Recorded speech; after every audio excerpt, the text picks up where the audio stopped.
हे बघ स्टेला, उद्या कुठल्याही परिस्थितीमध्ये फर्स्ट हाफला ते रिपोर्ट्स गेले पाहिजेत. मला बाकी काहीही सांगू नको, ते रिपोर्ट गेले पाहिजेत म्हणजे पाहिजेत. ओके? रोहित, कॉफी ठेव तिकडे.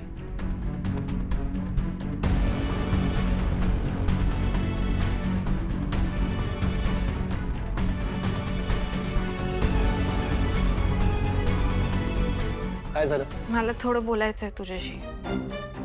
बरं बोल. रोहित, तुला कसलं टेन्शन आहे का? तुला कामाचं खूप प्रेशर असेल तर तू माझ्याशी शेअर करू शकतोस. राधिका, तुला कोणी सांगितलं मला टेन्शन आलंय ते? तुझ्या वागण्यातनं मला कळतंय तू माझ्याशी आधीसारखा कुठे वागतोस. हो राधिका, कारण त्यावेळेला आत्तासारखी परिस्थिती नव्हती. तेव्हा माझ्यावर एवढं प्रेशर नव्हतं, हे कळत नाहीये का तुला? रोहित, आधी पण तू काम करायचंस ना, पण तेव्हा तू माझ्यासाठी, स्वतःसाठी किती वेळ काढायचास. म्हणजे मला असं म्हणायचंय की काम आणि वर्क लाईफ दोन्ही बॅलन्स करता आलं एक पाहिजे. मिनिट राधिका, तू मला सांगतेस वर्क प्रेशर बद्दल? फक्त चूल आणि मूल करणाऱ्या माणसाने मला लाईफ बॅलन्स बद्दल सल्ले नाही द्यायचे, कळलं? रोहित, अरे राधिका प्लीज, मला आधीच कामाचं खूप प्रेशर आहे आणि तुझं लेक्चर ऐकण्यात मला काडीचाही इंटरेस्ट नाहीये. प्लीज जा इथून, प्लीज.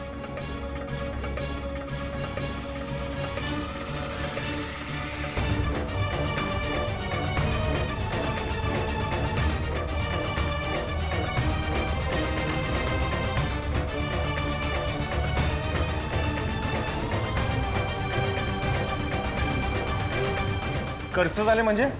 ते पैसे स्केच आर्टिस्टला देण्यासाठी ठेवले होते ना मी. मग खर्च कसे झाले? तुला कोणी सांगितलं होती मनमानी करायला? राजन, प्लीज तू आधी माझं ऐकून घेशील का? हे बघ, मी नाही खर्च केलेत. पैसे अनिकाने खर्च केलेत. काय? अनिकाने?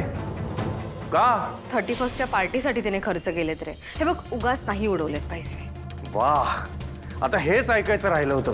आता तुझी मुलगी चोरी सुद्धा करायला लागली तर उद्या कुठल्या बँकेवर दरोडा टाकणार ते सुद्धा सांगून ठेव. राजन, तू काहीही बोलतोयस रे. तिने एक साधी मित्रांना मैत्रिणींना पार्टी दिली, ते पण तुम्हा सगळ्यांना विचारून. म्हणून तू तिला चोर, दरोडेखोर असं काहीही बोलशील? तुझ्या पैशावर तिचा अधिकार आहे की नाही? आणि हे बघ, तू तिला चोर वगैरे बोललेलं मला नाही आवडणार. हो? पार्टी? कसली पार्टी? आणि अनिकाने का अरेंज करावी? हे सगळं कशासाठी चाललंय हे सगळ्यांना माहिती आहे. तिने पार्टी याकरताच अरेंज केली होती कारण तिला कमळीला त्रास द्यायचा होता. काल रात्री जे काही घडलं ते मी सुद्धा पाहिलं रागिणी. उगाच मुलीला पाठीशी घालू नकोस. राजन, तू जरा शांत होतोस का? Please please relax. हे बघ, मी आहे ना, मी तिला समजवते, ओके? आणि यापुढे ती पैशाला हात नाही लावणार तुला विचारल्याशिवाय. प्रॉमिस, हा माझा शब्द आहे. गुड. अच्छा राजन, मला तुला एक विचारायचं होतं की स्केच आर्टिस्टकडे जायचं आहे ना, तर तू मला कॅश देणार आहेस की? डोंट वरी, उद्या माझ्याकडे खूप वेळ आहे. तेव्हा स्केच आणायला तुला जायची काहीच गरज नाही. मी घेऊन येईन. जर हे स्केच राजनच्या हातात पडलं तर तो लगेच आपल्या मुलीचा शोध सुरू करेल. नाही नाही नाही नाही, काहीही झालं तरी त्याच्या आधी हे स्केच आमच्या हातात पडलं पाहिजे.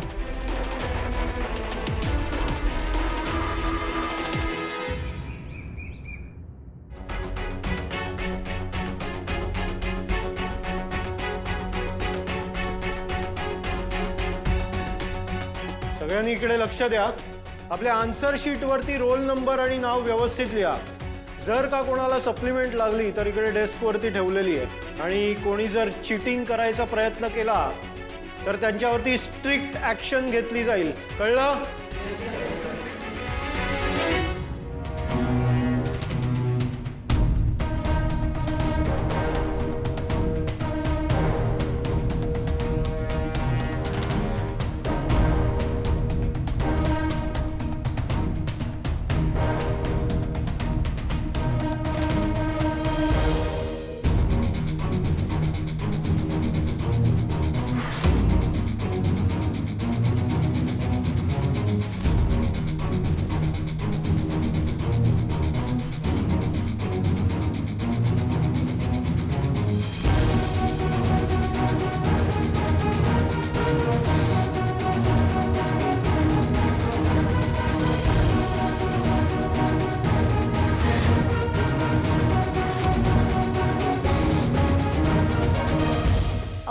Sir supplement.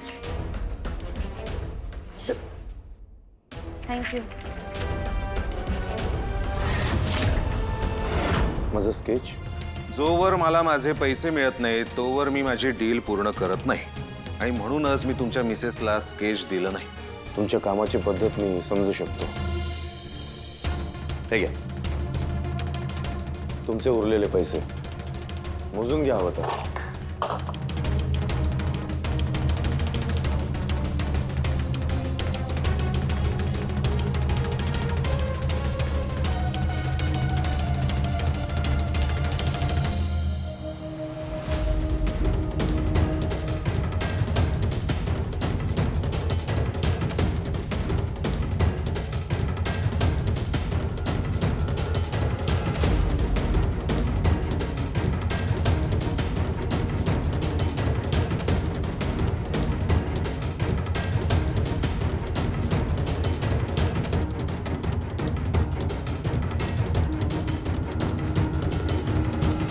गाईस, कमळीचा चेहरा बघा ना.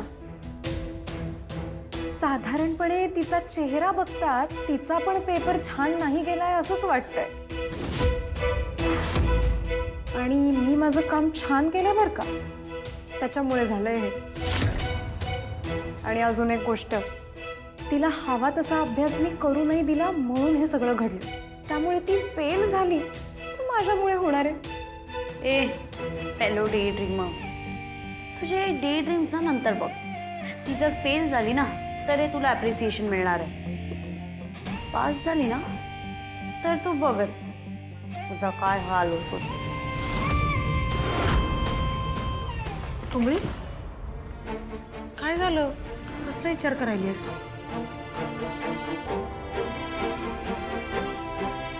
कमळे, अगं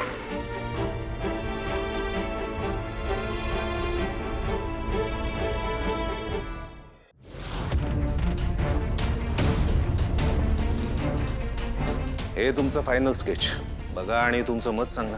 नाही आत्ता नाही, माझ्या आईच्या हातानेच ओपन करणे स्केच. कारण सगळ्यात जास्त या स्केचची आतुरता माझ्या आईला आहे. थँक्यू.